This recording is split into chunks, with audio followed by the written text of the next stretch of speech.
نکاح کو، میاں بیوی کے رشتے کو قرآن پاک نے اللہ نے اپنی نشانیوں میں سے نشانی کہا ہے. یہ فاحد میاں بیوی کا رشتہ جسے کہا یہ میری نشانیوں میں سے نشانی. پتہ ہے خرابی کہاں سے شروع ہوتی ہے؟ سب سے پہلے تو شادی ہوتی ہے غیر شرعی.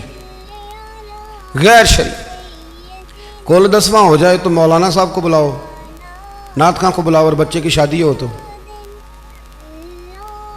پھر اب نہیں حضور سے پیار، اب نہیں محبت، اب کدھر گئی غلامی کہ اللہ رسول سے صرف دکھوں کا رشتہ. بھلاؤ نا اب بھی بینڈ باجا، یہاں تو بینڈ باجا کل والے دن بھی منگاؤ، 10ویں پہ بھی منگاؤ.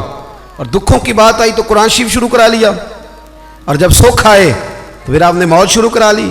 اور بھائی مصطفیٰ کی نعت والے کو نا نعت ہی اچھی لگتی، اس سے برات والے دن بھی نعت ہی اچھی لگتی، شادی والے دن بھی نعت ہی اچھی. پہلی بات تو یہ کہ غیر شرعی حرکات ہوتی ہیں شادی، اور ڈھیروں ہوتی ہیں، ڈھیروں. سب سے بری حرکت کون سی ہے؟ سب سے بری حرکت یہ ہوتی ہے کہ لڑکے اور لڑکیوں کا جوش و خروش سے شادیوں پہ جانا. اور پھر مووی والا آتا ہے، وہ لڑکیوں کی عورتوں کی مووی بھی بناتا ہے.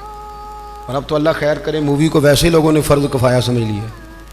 اللہ معاف کرے، ہر آدمی نے ہاتھ میں موبائل پکڑا. اتنا ضروری کام ہے یہ. مووی بنتی ہے، مہندی ہوتی ہے، ناچ گانا ہوتا ہے، تماشے لگتے ہیں. پھر میں حیران ہوتا ہوں، جوان لڑکیوں کے ہاتھوں میں پھول دے کے انہیں کھڑا کیا جاتا ہے کہ دولہا جب آئے تو پھول پھینکنا. دولہے کے ساتھ بوڑھے بوڑھے لوگ ہوتے ہیں کہ جوان لڑکے ہوتے ہیں؟ بولے تو وہ پھول کیوں لڑکیاں پھینکتی ہیں؟ لڑکیاں ساری برقعے میں ہوتی ہیں، چھپے ہوئے منہ ہوتے ہیں. تو سارا خاندان تو بیوٹی پارلر سے تیار ہو کے آیا ہوتا ہے. تو آپ تو گناہ کو آواز دے رہے ہیں. ہمارے یہاں عورتیں پھول پھینکتی، بزرگ نہیں پھول پھینک سکتے، نوجوان نہیں پھینک سکتے. خدا کا خوف کرے. اور پھر مرد عورتوں کا اختلاط ہوتا ہے، اور پھر اس سے آگے شادی کے بے پناہ خرچے، بے پناہ قرضہ اٹھا کے شادیاں کرتے ہیں. نکاح میں تو 2 آدمی جائیں گے، 2 جوڑے جائیں گے. اور میں آپ کو ایک شرعی حکم بتاتا ہوں. آپ کا سگا بھائی ادھر دیکھو میری طرف، سگا بھائی اپنے بیٹے کی شادی پہ اگر آپ کو نہ بلائے تو اس سے ناراض ہونا جائز نہیں. تو سیدھے میرے نال بھی ہو گیا. او بھائی، سگا بھائی بھی اگر اپنے بیٹے کی شادی پہ نہ بلائے تو اس کی مرضی ہے، نہ بلائے چاہے نہ بلائے، اس سے ناراض ہونا جائز ہے. تو آپ کو تو منگنی میں نہ بلائیں تو ناراض ہو جاتے. اور اگر کوئی کارڈ بھیج دے نا صرف ولیمے کا، کہنے نے ولیمے تے بھی وہ بھی جان کے جڑے جانج نال گئے سن، اسی صرف ولیمے تے. بھائی فرض ہے آپ کا جانا، ہاں حضور نے حکم دیا ہے کہ ولیمے کی دعوت دے تو ضرور جایا کرو. لیکن اس کے اتنے زیادہ خرچے ہم نے کر دیے. ہمارے بچے، اب ناراض نہ ہونا، گناہ اس لیے عام ہو گیا کہ ہم نے نکاح مشکل کر دیا. نکاح مشکل ہو گیا. اگر ہم اس کے اخراجات کم کریں، میں شادیاں دیکھتا ہوں، مجھے لگتا ہے اتنے پیسوں میں 6 شادیاں ہو سکتی ہیں. قرضہ اٹھا کے شادی کر لی، 15 دن نہیں گزرتے تو پیسے لینے والا آ جاتا ہے. وہ کہتا میرے تو رکھنا پہلے. تو اب وہ بچہ بیچارہ، اس نے کیا شادی کے بعد خوش رہنا، وہ تو قرضے ادا کر رہا ہے، گھر میں لڑائی پڑی ہوئی، 1 مہینہ پورا بی زیور نہیں بیچاری پہن سکتی، وہ سارا قرضے میں چلا جاتا ہے. غلط کام کرتے ہیں ہم. سنو، حضرت عبد الرحمن ابن عوف رضی اللہ تعالیٰ، صحابہ میں سب سے امیر آدمی، سب سے امیر. یہ بخاری میں حدیث ہے. فجر کی نماز نا انہوں نے نبی کریم علیہ السلام کے پیچھے پڑھی. سفید کرتا پہنا تھا تو اس کو زرد رنگ کا داغ لگا ہوا تھا. توجہ ہے نا میری بات؟ سفید کرتا اور زرد رنگ کا داغ. نبی پاک صلی اللہ علیہ وسلم نے کہا یہ عبد الرحمن یہ کیا ہے؟ عرض کی یا رسول اللہ میں نے رات کو نکاح کیا تھا، خوشبو لگائی تھی تو وہ داغ رہ گیا. حضور نے تو کوئی اس پہ اصرار نہیں کیا کہ یار اتنے امیر آدمی کی شادی مدینے میں پتہ ہی نہیں چلا، کسی کو خبر ہی نہیں. یہاں غریب بھی باز نہیں آتا، وہ بھی کہتا میری ناک جو ہے وہ کٹ جائے گی اگر میں نے کروڑوں روپیہ نہ لگایا. تو جب پیسے لینے والے آئیں گے پھر کٹ جائے گی کہ چھوٹی ہو جائے گی مزید. مہربانی فرمائیں، آپ کس چکر میں پڑے ہوئے؟ حضور نے کیا فرمایا؟ نبی کریم صلی اللہ علیہ وسلم فرمانے لگے نکاح کر لیا تو ولیمہ ضرور کرنا، چاہے 1 بکری ہی ذبح کرو.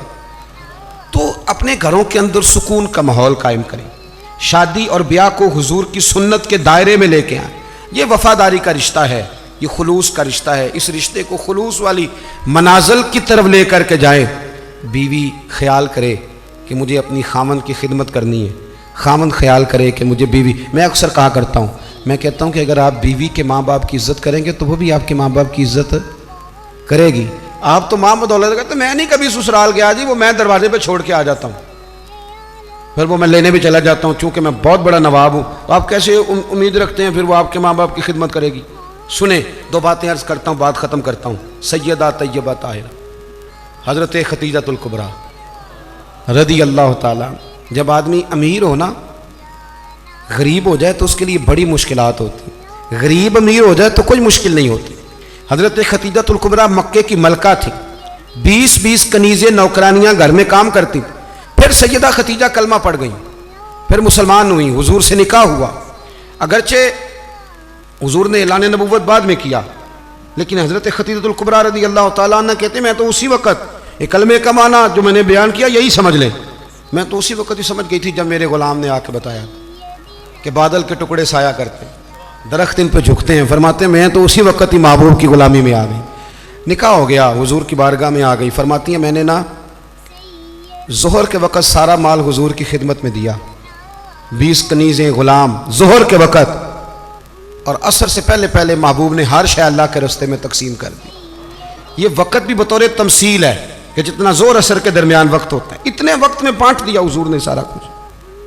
اتنی امیر بی بی اور پھر وہ غریب ہو جائے. حضرت ختیجہ نے پھر وہ وقت بھی دیکھا کہ آپ کے کپڑوں کو 20 پیوند لگے ہوتے تھے. 20 پہلے کبھی پانی کا پیالہ اٹھ کے نہیں پیا، پھر گھر میں جھاڑو بھی دیتی، پھر گھر کے سارے کام کرتی. ایک دن نا مسند امام احمد میں موجود ہے، کھانا پکا کے نا حضرت ختیجۃ الکبریٰ کھانا پکا کے باورچی خانے سے نکلی تو کپڑے سارے پیوند سے بھرے ہوئے. پاؤں مبارک پر بھی گھر کے کام کاج کی وجہ سے بہت ساری چیزیں لگی ہوئی، پیر چوم رہی ہیں بہت ساری چیزیں. حضرت ختیجہ باورچی خانے سے کھانا پکا کے نکلیں اور جب محبوب کریم کے سامنے رکھا تو حضور مسکرانے لگے، غور سے سیدہ کا چہرہ دیکھنے لگے. یا رسول اللہ کیا ہوا؟ تو محبوب فرمانے لگے خدیجہ آپ کے آنے سے پہلے جبریل آ گئے اور وہ عرض کر رہے تھے یا رسول اللہ خدیجہ کھانا لے کے آ رہی ہے اور جب وہ آ جائے تو اسے اس کے رب کا سلام کہہ دیجیے گا. اگر خاتون اپنے خاوند کی خدمت کرے، اگر وہ یہ ذوق بنائے، یہ مزاج. اب تصویر کا بالکل دوسرا رخ بھی دیکھیں، یہ کنز العمال میں یہ بھی حدیث ہے اور حدیث کی راوی سیدہ عائشہ صدیقہ. بس بات ختم کرنے لگا ہوں. سیدہ عائشہ صدیقہ کہتی ہیں دوپہر کو حضور آرام کرتے تھے کھانے کے بعد، لوگ ملنے نہیں آتے تھے. پر ایک دن نا ایک بوڑھی اماں آ گئی. اس نے جب دروازے کے سامنے آ کے وہ بولی تو حضور جلدی سے اٹھے، خود دروازہ کھولا، کھانا کھلایا، کھجوریں دی، سرکہ دیا، پیار کیا، محبت فرمائی. حضرت عائشہ صدیقہ رضی اللہ تعالیٰ عنہ کہتی ہیں یہ میں نے انفرادی رنگ دیکھا، باقی ہر ایک سے شفقت کرتے تھے پر یہاں میں نے حضور کا انداز جداگانہ دیکھا. جب جانے لگی تو حضور نے تحائف بھی دیے. میرے دل میں خیال آیا حضور اب جائیں گے، رات کو واپس آئیں گے تو پوچھوں گی کہ یہ اماں کون ہے، لیکن محبوب تو لیٹ گئے.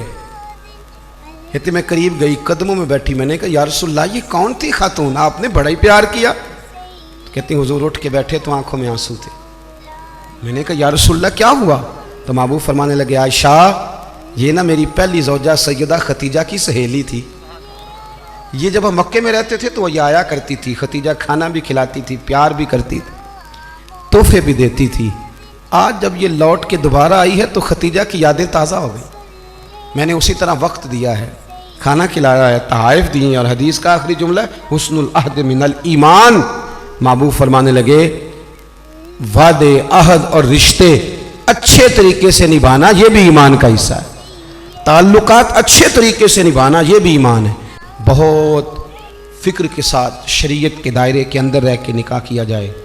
دیکھیں کسی کے دیندار ہونے کا پتہ ہی تب چلتا ہے جب اس کے گھر میں کسی کی شادی ہو.